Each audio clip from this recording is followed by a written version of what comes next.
안녕하세요, 여러분. 오늘 우리는 기름값도 안 나온다는 한마디로 대한민국 예능계를 뒤흔든 충격적 폭로의 실체를 파헤쳐 보려고 합니다.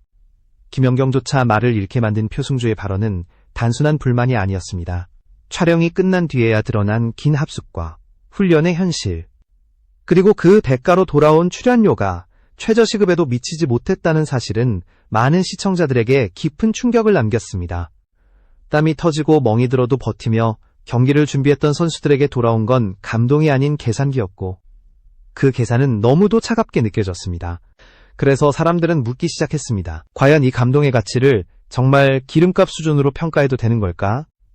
영상을 시청해주셔서 진심으로 감사합니다. 구독과 좋아요는 제가 더 좋은 콘텐츠를 만들어갈 수 있는 큰 힘이 됩니다. 표면적으로는 성공한 예능, 하지만 그 안에는 누구도 말하지 않았던 불편한 진실이 자리하고 있었습니다.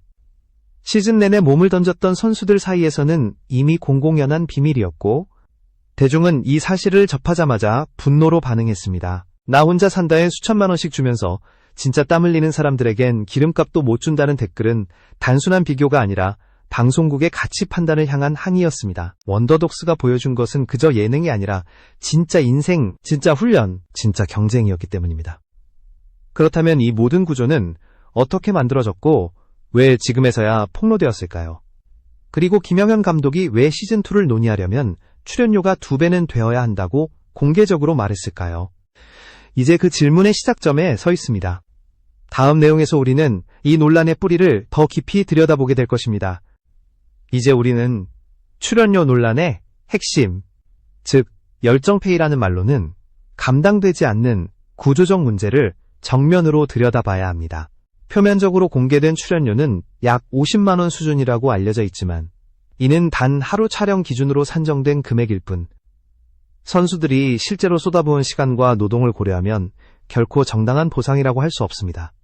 2달 넘게 이어진 합숙, 매일 반복된 훈련, 경기 준비, 회의, 팀워크 맞추기까지 모든 과정이 촬영 유무와 관계없이 지속되었습니다.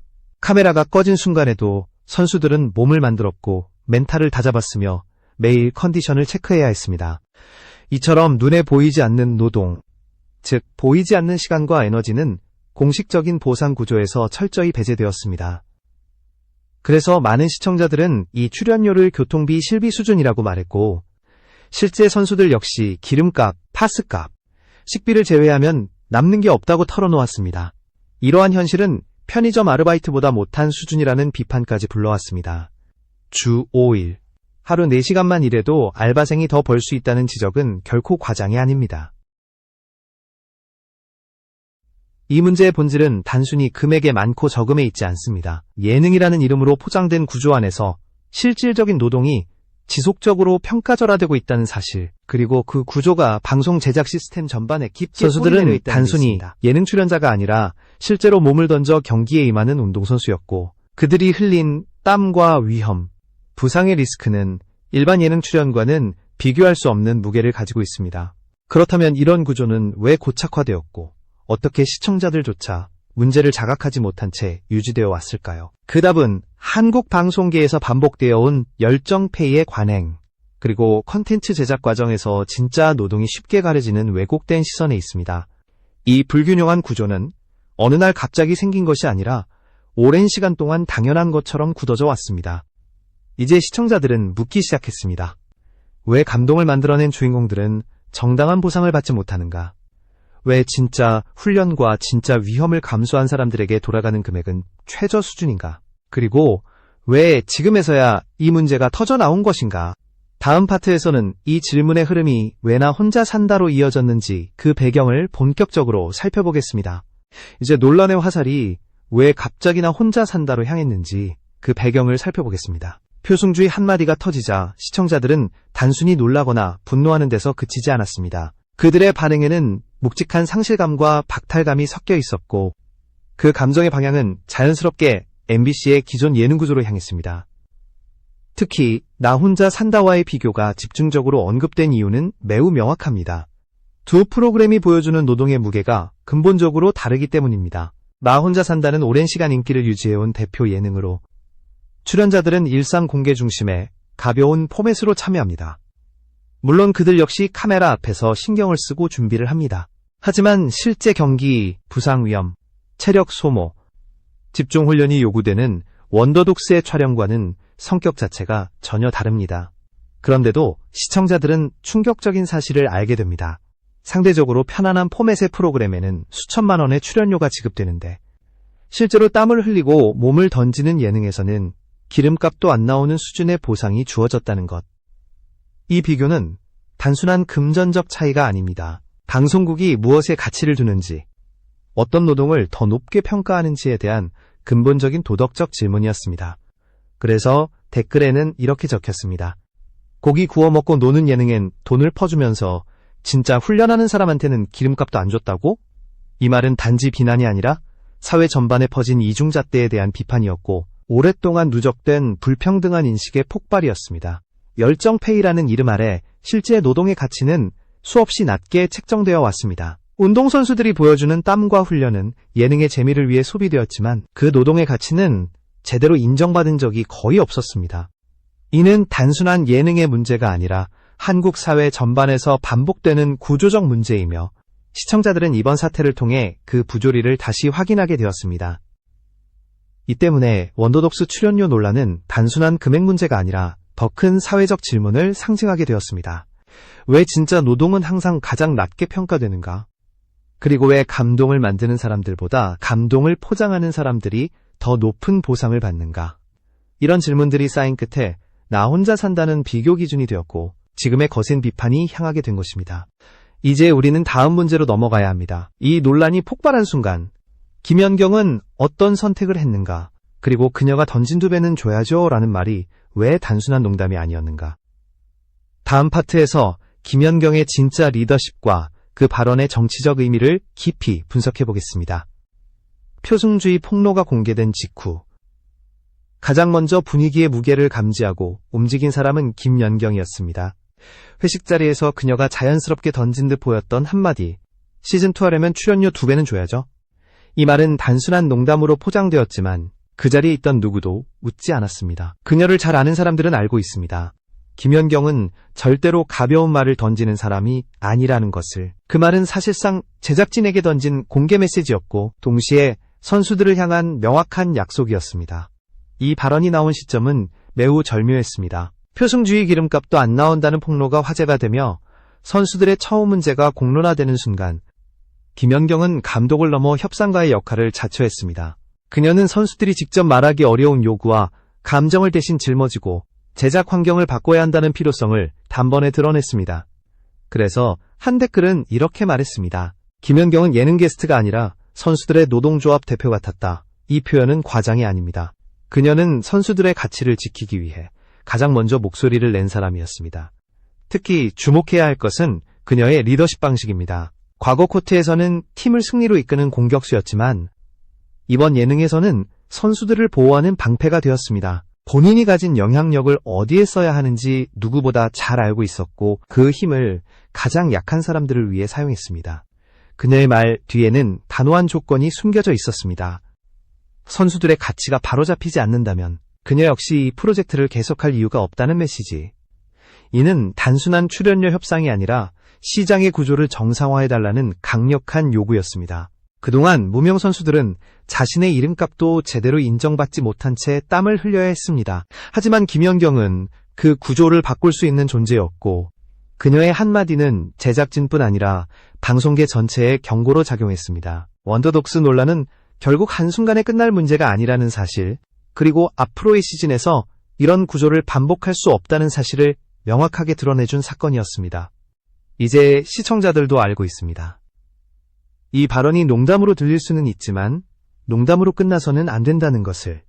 김연경이 이 한마디에 담은 의미는 단순한 금전적 요구가 아니라 진짜 스포츠 정신을 존중하는 환경을 만들라는 선언이었습니다. 그녀는 그 선언을 선수들의 이름으로 대신 말했고 그 메시지는 지금도 강하게 울리고 있습니다.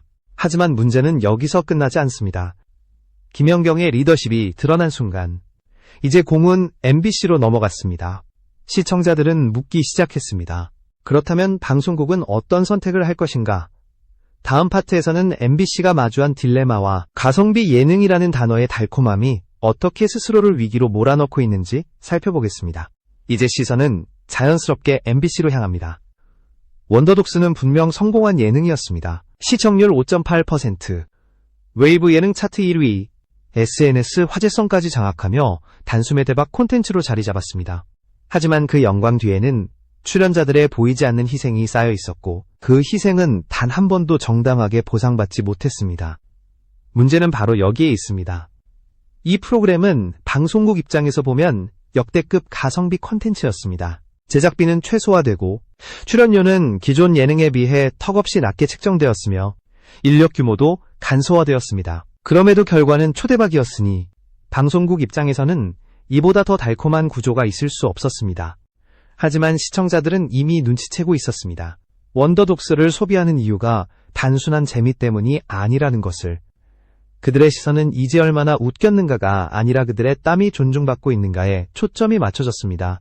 이 변화는 MBC에게 매우 불편한 진실을 던져주었습니다. 시청자들은 감동을 쉽게 주지 않습니다. 하지만 일단 감동을 받으면 그 감동이 제대로 보상받기를 원합니다. 그렇기 때문에 온라인 커뮤니티에는 이런 글들이 빠르게 퍼졌습니다. 이건 예능이 아니라 다큐였다. 사람을 소모품처럼 쓰면 컨텐츠는 오래 못 간다. 시즌2 강행하면 불매부터 시작한다. 이 반응은 단순한 감정적 반발이 아닙니다. 원더독스의 성공은 출연자들의 진심에서 나왔고 그 진심이 보상받지 못했을 때 컨텐츠는 스스로 가치를 무너뜨리기 시작한다는 사실을 모두가 깨달았기 때문입니다. 만약 MBC가 기존 구조를 유지한 채 시즌2를 제작하려 한다면 그 감동은 반복되지 않을 것입니다. 시청자들은 이미 준비가 되어 있습니다. 다음 시즌이 제작된다면 출연자들의 처우가 달라졌는지부터 확인하겠다는 뜻입니다. MBC는 이제 선택의 기로에 서 있습니다. 진짜 감동을 만들어낸 사람들에게 투자할 것인가? 아니면 여전히 가성비라는 달콤한 환상에 머무를 것인가? 두 선택의 결과는 정반대일 것입니다. 출연자들의 노동을 정당하게 대우하지 않은 채 얻은 영광은 결국 독이 되어 돌아옵니다. 콘텐츠의 생명은 진심이고 그 진심을 만든 사람을 헐값에 사용한다면 그 콘텐츠는 오래 살아남지 못합니다. 따라서 지금 MBC가 풀어야 할 과제는 시즌2를 찍을지 말지가 아닙니다. 핵심은 하나입니다. 원더독스가 만들어낸 감동을 정당하게 보상할 것인가? 이 질문에 어떤 답을 내리느냐에 따라 앞으로 10년 동안의 신뢰가 결정될 것입니다. 시청자들은 이미 알고 있습니다. 진짜 가치는 제작비가 아니라 사람에게 있다는 것을. 다음 파트에서는 마지막으로 시즌2가 가능하기 위한 조건과 앞으로 스포츠 예능이 나아가야 할 방향, 그리고 출연자들의 땀이 왜 더 이상 값싸게 다뤄져서는 안 되는지 깊게 짚어보겠습니다. 이제 마지막 질문입니다. 과연 시즌2는 가능할까요? 결론부터 말하면 가능합니다. 하지만 단 하나의 전제 조건이 있습니다. 출연자들에게 정당한 대우가 보장되어야 한다는 것입니다. 김영현 감독이 시즌2 하려면 출연료 2배는 줘야죠. 라고 말한 이유는 단순한 인상 요구가 아닙니다. 지금까지의 구조를 더 이상 반복할 수 없다는 선언이자 새로운 기준을 세우라는 요구였습니다. 시즌1에서 선수들은 출연자이자 선수였고 동시에 연출자였습니다. 예능의 재미를 위해 희생했고 카메라가 꺼져도 몸을 만들고 합을 맞췄으며 파스와 식비, 차량비까지 사비로 감당했습니다. 이 정도면 외주 제작사나 다름없는 수준의 노동입니다. 그런데도 회당 50만 원 안팎이라는 금액이 지급되었다는 현실은 표승주의 기름값도 안 나와요. 라는 말이 농담이 아니라 사실이라는 것을 증명했습니다. 그렇다면 시즌2가 진정한 감동을 이어갈 수 있는 길은 무엇일까요? 첫째, 계약 구조를 개선해야 합니다. 훈련 시간, 대기 시간, 회의 시간 등 촬영 외의 실질 노동까지 모두 보상 체계에 포함해야 합니다. 둘째, 출연료의 현실화가 필요합니다. 현재 금액은 명백한 과소평가이며 선수들의 전문성, 위험성, 노동 강도를 고려한 새로운 평가 기준이 필요합니다. 셋째, 성과 공유 구조를 도입해야 합니다. 예능이 성공하면 출연자들에게도 일정 비율의 수익이 돌아가는 시스템이 마련되어야 합니다. 넷째, 단순한 예능이 아닌 스포츠 생태계와 연결되는 지속 가능한 모델이 필요합니다. 실제 8구단 창단 논의처럼 선수들의 커리어와 미래로 이어지는 구조가 마련된다면 그 감동은 예능을 넘어 한국 스포츠 전체의 선순환을 만들 수 있습니다. 이 모든 변화는 과도한 요구가 아닙니다. 오히려 최소한의 상식이며 땀방울의 가치가 존중받는 환경을 만들기 위한 필수 조건입니다. 시청자들은 이미 단순한 재미가 아니라 진짜를 원하고 있습니다. 그리고 그 진짜는 정당한 대우를 받을 때 더욱 빛을 발합니다. 원더독스는 단순한 예능이 아니라 우리가 어떤 가치에 박수를 보내야 하는지를 보여준 콘텐츠였습니다. 감동은 공짜가 아닙니다. 선수들이 흘린 땀과 눈물은 누군가의 웃음이나 순간적인 화제성을 위해 소비될 대상이 아닙니다. 마지막으로 묻습니다. 그들의 감동을 기름값이 아니라 꿈값으로 보상할 준비가 되어 있는가? 시즌2가 성립할 수 있는 진짜 조건은 바로 여기에 있습니다. 시청자가 지켜보고 있고 출연자들은 이미 진심을 보여주었습니다. 이제 남은 것은 방송국의 선택뿐입니다. 진짜를 존중할 것인가? 아니면 또다시 가성비라는 이름 아래 모든 것을 소비할 것인가? 그 답에 따라 원더독스가 남길 역사는 완전히 달라질 것입니다. 그들의 이야기는 끝나지 않았습니다. 이제 다음 장을 어떻게 써 내려갈지는 우리의 선택에 달려 있습니다.